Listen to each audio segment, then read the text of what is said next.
Assalamualaikum warahmatullahi wabarakatuh. Di sini kami dari kelompok 3, kelas AKS 4A akan menjelaskan bagaimana pengerjaan soal 2.4 dalam buku Dwi Martani halaman 59 guna memenuhi tugas akuntansi keuangan lanjutan. Sebelum itu, perkenalkan kami yang beranggotakan dari yang pertama, Saudari Syafira Widya Cahyaning Tias, NIM 195221010. Yang kedua, Saudari Risma Vera Febrianti, NIM 195221014. Dan yang ketiga, David Mahesti, NIM 195221020. Begitulah susunan dari kelompok kami. Selengkapnya akan kami jelaskan bagaimana pengerjaan dari soal 2.4. Terima kasih. Assalamualaikum warahmatullahi wabarakatuh. Di sini saya Risma Vera Febrianti, NIM 195221014 akan menjelaskan jawaban terhadap soal berikut ini. Pada 1 April 2015, PT Investor mengakuisisi 30% saham PT Investi senilai 180 juta rupiah. Pada awal tahun 2015, nilai ekuitas PT Investi adalah 500 juta rupiah. PT Investor memiliki pengaruh signifikan terhadap PT Investi. Pada saat akuisisi tidak terdapat selisih antara nilai wajar dan nilai tercatat terhadap seluruh aset dan liabilitas PT Investi. PT Investi melaporkan laba bersih tahun 2015 sebesar 160 juta rupiah dan membayar dividen sebesar 70 juta rupiah tanggal 1 Mei 2015. Asumsikan bahwa laba bersih PT Investi terjadi merata sepanjang tahun. Pada tanggal 1 Oktober 2015, PT Investor menjual sepertiga investinya terhadap PT Investi seharga 65 juta rupiah ke pihak ketiga. Atas penjualan ini, PT Investor masih memiliki pengaruh signifikan atas PT Investi. Nah, di sini saya akan menjelaskan mengenai perhitungan goodwill yang terjadi di saat akuisisi. Pada saat kita ingin menentukan goodwill, kita harus mencari biaya perolehan. Biaya perolehan ini kita dapatkan pada saat melakukan akuisisinya. Nah, melakukan akuisisi ini, PT Investor mengeluarkan dana sebesar 180 juta rupiah. Jadi, 180 juta ini disebut sebagai biaya perolehan. Yang kedua, kita mencari nilai tercatat bersih ekuitas. Nilai tercatat bersih ekuitas didapatkan yaitu sebesar 500 juta rupiah. Ini kita bisa lihat nilai ekuitas PT Investi ada 500 juta rupiah. Jadi kita tulis 500 juta rupiah sebagai nilai tercatat bersih ekuitas. Kemudian selisih.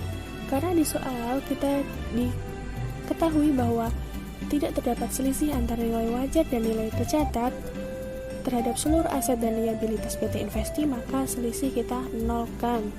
Kita tulis 0. Nah, nilai tercatat dan selisih kita jumlahkan, hasilnya tetap 500 juta.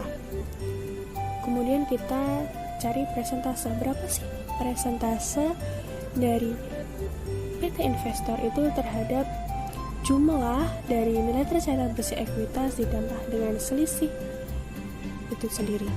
Persentase yang dimiliki adalah 30%. Nah, 30% ini kita kalikan dengan jumlah yang sudah kita cari tadi. 30% dari 500 juta rupiah adalah sebesar 150 juta rupiah. Nah, untuk mencari goodwill, biaya perolehan 180 juta rupiah ini kita kurangkan dengan persentase sebesar 150 juta rupiah. Dan kita temui goodwill yakni sebesar 30 juta rupiah. Sekian yang dapat saya jelaskan. Kemudian soal kedua yaitu keuntungan atau kerugian atas pelepasan investasi akan dijelaskan oleh saudara David. Baik, selanjutnya saya David Maesti dengan NIM 195221020. Di sini saya akan menjelaskan mengenai bagaimana kita menghitung keuntungan atau rugi atas pelepasan investasi tersebut. Yang pertama, kita peroleh harga jual investasi, yaitu 65 juta. 65 juta ini kita peroleh dari pada tanggal 1 Oktober 2015, PT Investor menjual sepertiga investasinya atas PT Investi seharga 65 juta rupiah. Ini yang kita ambil menjadi harga jual investasi. Lalu kita peroleh investasi yang dijual.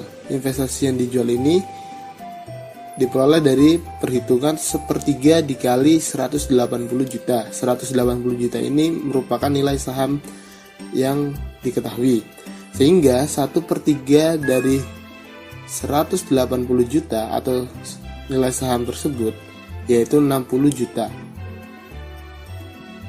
Harga jual investasi dikurangi dari investasi yang dijual, yaitu 65 juta dikurangi 60 juta, maka keuntungan penjualan tersebut yang diperoleh adalah 5 juta rupiah.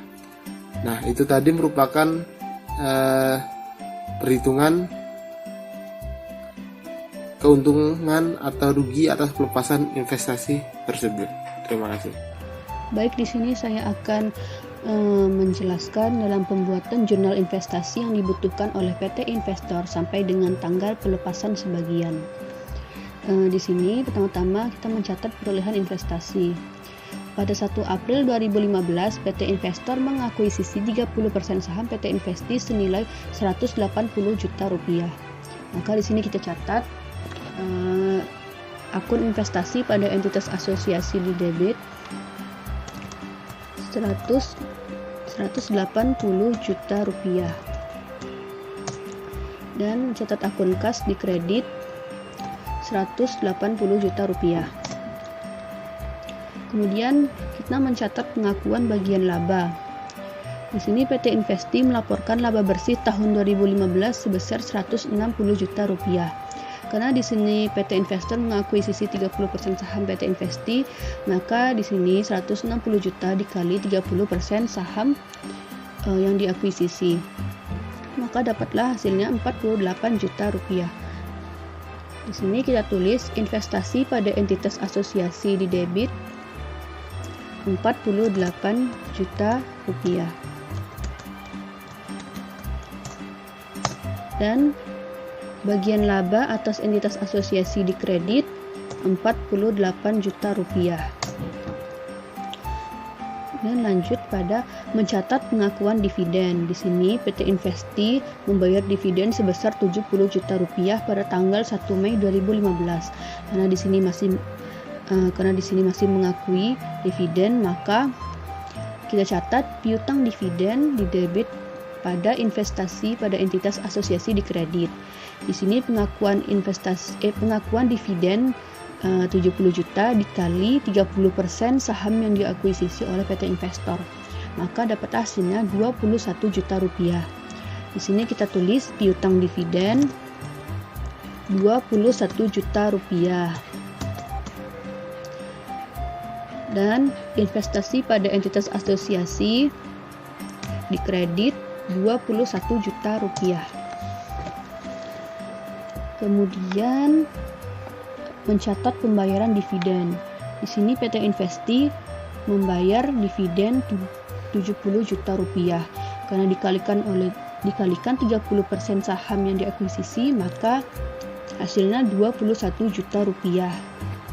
Kita tulis kas debit 21 juta rupiah dan piutang dividen di kredit 21 juta rupiah. Nih.